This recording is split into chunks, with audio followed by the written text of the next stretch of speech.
Hello folks, welcome to another video from Gundog and Fly. And tá fáilte rá mar is gannach tá sula go bhfuil sibh mar bhar sláinte. Anyway, today I'm going to talk to you about Flyreels. Now, I'm not an expert on Flyreels, but I've been using Flyreels for a long time, so I have definite opinions about them which I've formed down through the years. And these are the Flyreels that I own.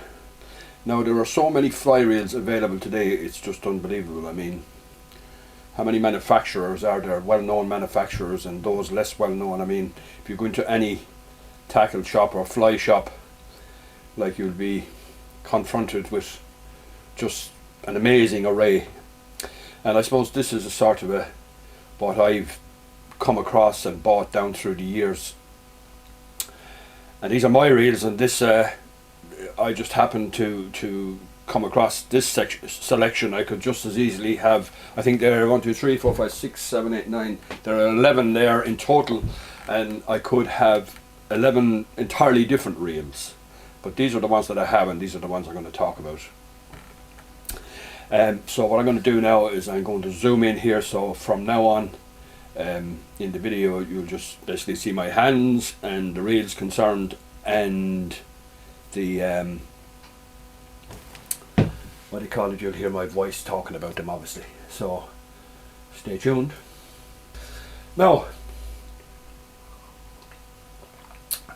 what exactly is a fly reel, what it's for? Well, basically for the kind of fishing I do, which is river fishing for wild trout, my requirements are minimal really. There's so many different configurations, there's different types, different makes, different ways they operate and all that, but I like to keep it very simple because I don't need anything elaborate. I don't need to have a huge disc drag or anything like that, so any of these reels here that have a drag is just incidental really. I didn't choose them because of that. Now, a drag can be useful to a degree, but like for the most part, for in the rivers I fish, I'm not going to be getting fish running 100 yards or anything like that where I have to try and stop them or break them or anything like that. Maybe people who fish for different species will, of necessity, they'll need a drag, whereas to be honest about it, I don't need a drag at all. So I'm going to start off here with, this was the first fly reel I ever owned, and it still works, and it still has the old silk line that I last used when I was a child. That's a Kingfisher silk line. Some people might be familiar with those. There was no such thing as PVC, or the only lines available at that time were silk lines, and they were almost impossible to keep floating. But this was the first reel I ever had, and I was given this by a fella. It's KP Moritz, spelled MORRITTS, New Popular, made in England.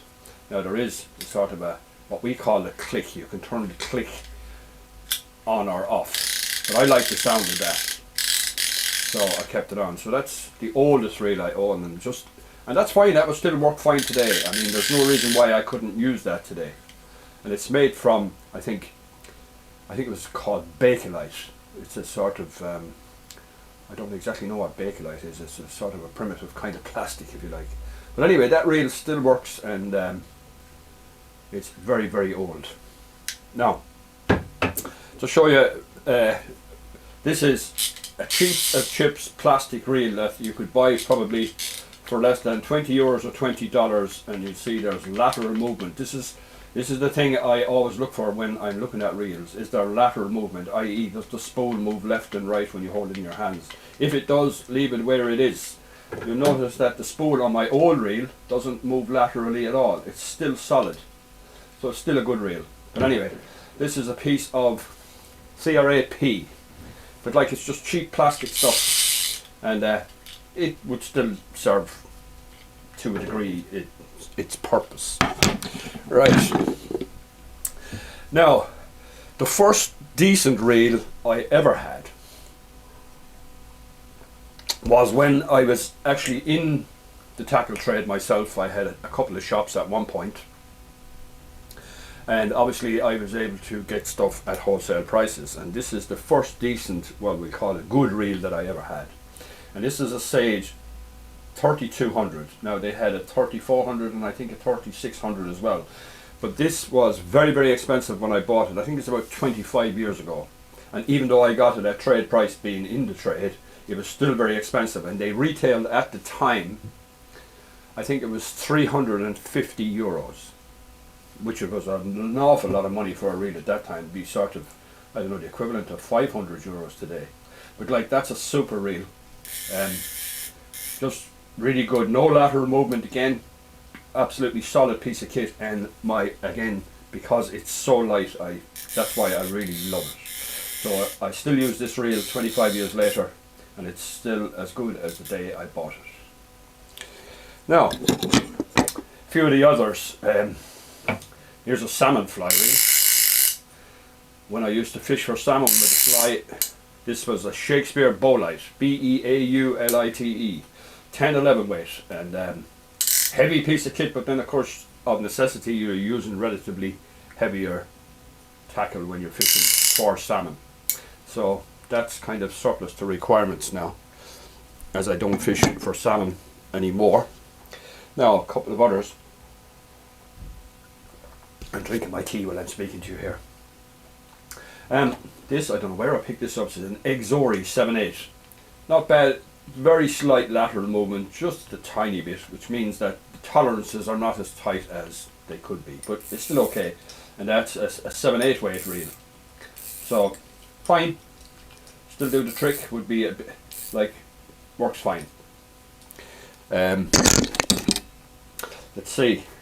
Oh yes, this is a reel here. Again, minimal lateral movement. Why I worry about lateral movement is obviously it's the manufacturing process isn't as good as it could be, because they're cheapo reels, if you like. But there's a danger always of getting your line trapped between the spool and the actual cage of the reel. That's the danger, and then you damage your fly line. And that's why, like I said, I look for reels that don't have that lateral movement. Okay. This reel I bought a few years ago. It's a Reddington Rise. I just like the look of it for some reason.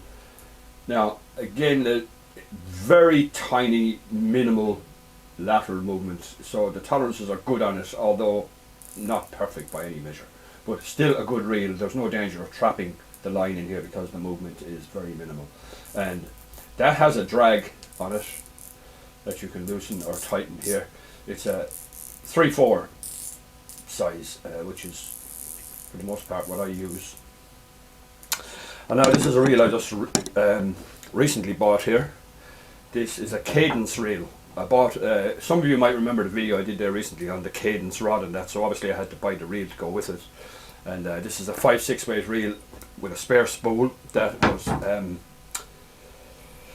Dan, thanks very much for the spare spool. That's all I'd say about that. It's an excellent reel, first class, designed by Stevie Munn, one of Ireland's premier anglers. An excellent piece of kit, and I'm planning to use that. Obviously, the 5-weight reel I'm going to be using it sort of, the rod and reel sort of multi-purpose. I'll be using it for a lot of purposes, and you'll notice there's absolutely no lateral movement in this reel, so it's top class. And I have a floating line, and I have a sort of what do you call, intermediate tip on that one, because I'll be fishing streamers from time to time. Okay, this reel is a Hardy reel, and anyone who's bought Hardy reels will know they're not the cheapest, but I bought this from a friend of mine in Belfast. How you doing, Pierce? Look at the size of it. What a little gem it is.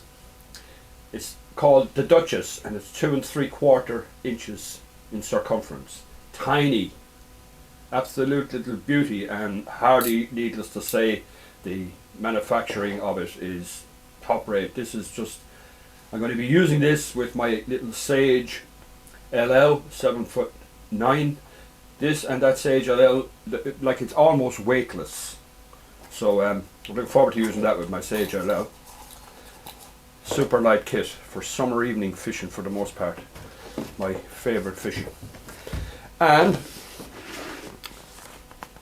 this reel here, I came across this, I think, at was it a boot sale or something like that. And again, it's a cheapo Chinese thing. Bit of lateral movement in that one as well. But it's okay. It would say it's just, again, it's a cheapie, and it would do in emergency. I've never used it, I just bought it. And now we come to my favourite reel.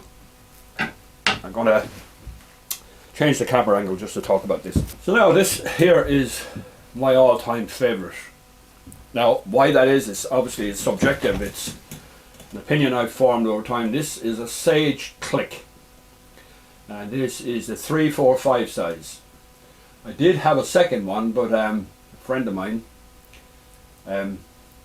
he prevailed on me to sell it to him. He just wouldn't shut up about it, so I had to sell it to him. How are we getting on, Des? So anyway, this is my favourite reel. Why? The sound of it, for one. I just love the sound of it. Absolutely solid piece of kit. And super light. It has all the attributes that I look for in a fly reel. It's just so light. I love it. I'm not even sure if they're still manufactured, because these companies of necessity, they reinvent the reel every so often, and they replace these reels with newer models and all the rest, and not necessarily improving on them. But I've yet to come across a reel that impresses me as much as the Sage Click. I just love them. They have everything that I want.